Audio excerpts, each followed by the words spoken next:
өмірімнің сапасын көтерейін деп отбасым үшін мен де неге бастамасқа, социальный бизнесқа кірсем, енсем, сол жақтың қырсырын білсем деп.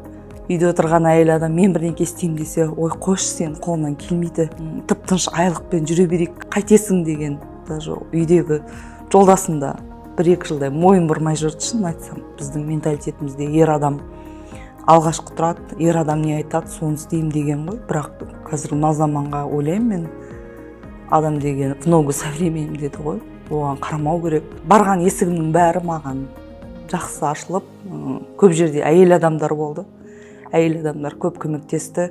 Енді қазір қыздар ештеңеден қорықпау керек. Егер әйел адам билікте, осындай қоғамға көп белсене қатысса, бізде елімізде дамуына одан ары үлес көп қосылар еді.